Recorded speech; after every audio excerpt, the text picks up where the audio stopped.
प्रभू ज्यावेळी अक्रूरजींना घ्यायला येतात ना, गोपिकांचा भाव आणि राधा राणीचा भाव काय दृढ असतो. ज्यावेळी तुम्ही वास्तविक भक्ती तुमच्या हृदयामध्ये उतरेल ना, ज्यावेळी ईश्वराच्या प्रतीचं वास्तविक प्रेम तुमच्या हृदयामध्ये उतरेल ना, त्यावेळी तुमची भाव अवस्था काय असेल हे दर्शवणारा तो प्रसंग आहे.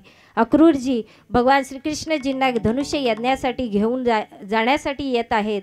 आले, यथेच्छ पाहुणचार झाला आणि सगळं झाल्यानंतर ज्यावेळी अक्रूरजींनी सांगितलं की मी कान्हाला घेऊन जात आहे, माता यशोदासुद्धा रडू लागल्या, गवळणी आल्या, क्रंदन करत आहेत गवळणी आणि यशोदा मातेचं सांत्वन करतायत. यशोदा माता मनोमन त्या गवळणींना पुनश्च सांगते, कधी कान्हाला म्हणते, कान्हा नको ना रे जाऊस मला सोडून, कान्हा मी तुझी माता आहे. प्रत्येक मातेमध्ये एक कैकई दडलेली असते कान्हा, परंतु तूच मला सांगणार आहे, मी कधीतरी तुझ्याशी तू माझा पुत्र नाहीस असं मी म्हटलं आहे का, किंवा तू माझा पुत्र नाहीस असं म्हटल्यानंतर या मातेला काय वेदना होत असतील.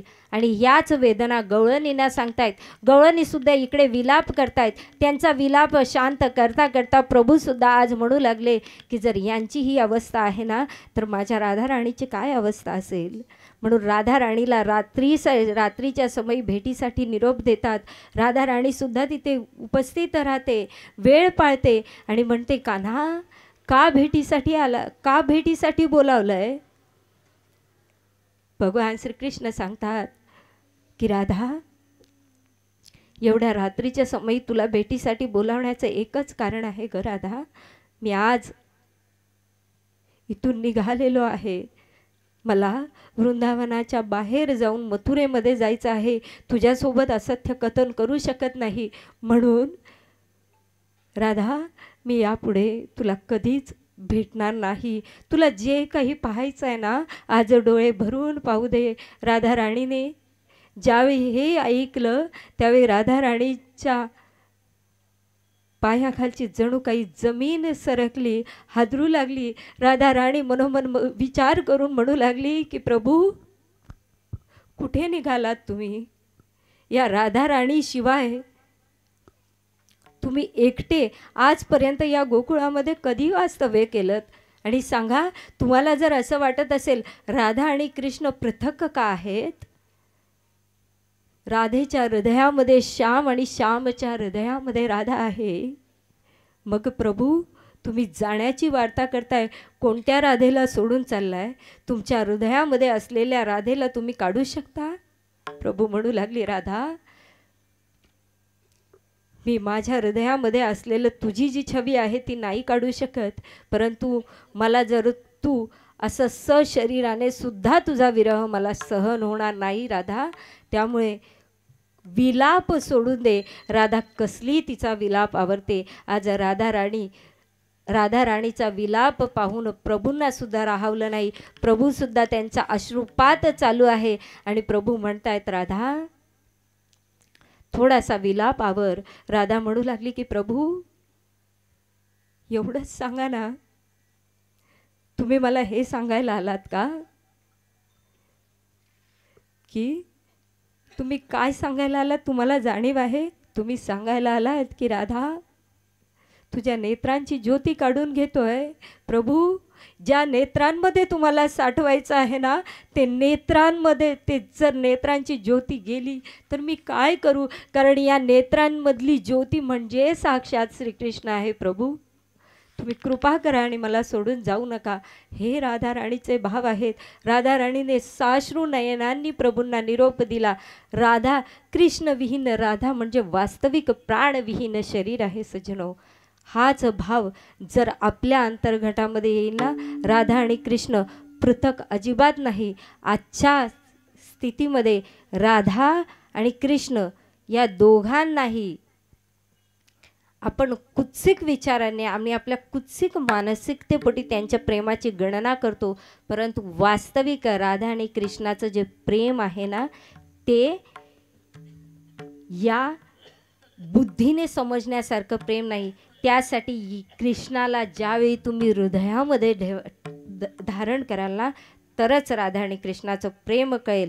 राधा आणि राधेचं वय काय होतं माहीत आहे, राधा कृष्णापेक्षा कैक वर्षांनी मोठी होती. दाखवताना तुम्ही जे पाहता ना, ते फिल्ममध्ये जे पाहता ना, ते सरासर चुकीचं आहे. राधेचा तर विवाह झाला होता, राधेचा पतीसुद्धा म्हणत होता कृष्णाच्या प्रती असलेले हे प्रेम पाहून ना मला त्या कृष्णाची गोडी लागलेली आहे. इतकी बावरी राधा आणि मीरा आहेत. हे प्रेम जर तुम्हाला ईश्वराच्या प्रती हे प्रेम ज्यावेळी जागृत होईल ना, हे प्रेम तेव्हाच जागृत होईल ज्यावेळी ईश्वराची प्राप्ती कराल. आणि त्या ईश्वराच्या प्राप्तीसाठी तुम्ही अग्रसर व्हावं एवढीच विनंती आहे. तुमच्या चरणी हीच विनंती ठेवते आणि आजच्या या सेवेला विराम देते. फक्त जे काही सांगितलं, माझे जे काही बोल होते ना, कठोर असतील, सौम्य असतील, जसे कसे असतील, ते तुम्ही उदार अंतकरणाने मान्य करा. जे काही सांगितलं ना, ते तुमच्या कल्याणार्थ काहीतरी सांगण्याचा प्रयत्न केलेला आहे, नाहीतर काही नाही. आणि मी जे काही सांगितलं ना, ते माझ्या गुरूंकडून मिळालेलं ब्रह्मज्ञान आहे.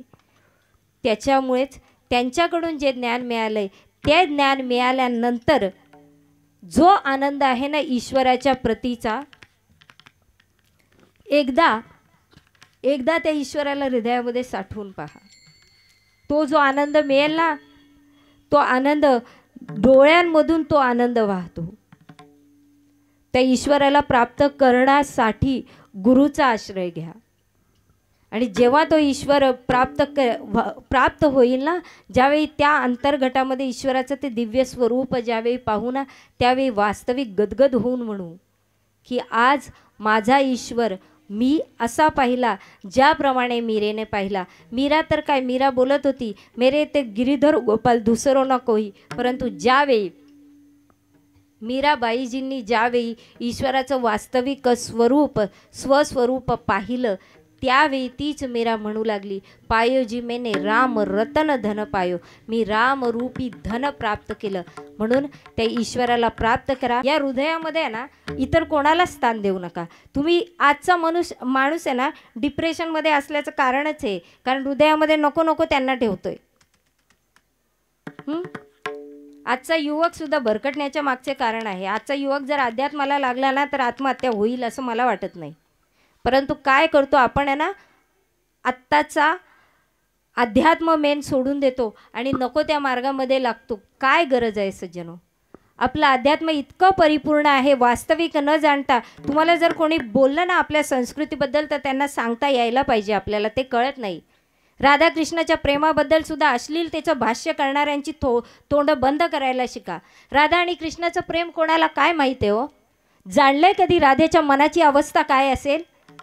एका क्षणासाठी सुद्धा राधा कृष्ण विहीन राधा होऊ शकत नव्हती. आज सुद्धा राधेचं नाव घेतल्यानंतर राधा श्याम म्हणतो. त्या राधेचं प्रेम काय असेल? त्या प्रेमामध्ये ईश्वर शरीराने प्रेम करतो का हो? शरीरातीत असलेला तो परब्रह्म परमात्मा, आत्मे आणि परमात्म्याचं मिलन म्हणजे राधाकृष्ण आहे. मग त्या राधाकृष्णाच्या प्रेमाला अश्लीलतेचं प्रतीक मानतात.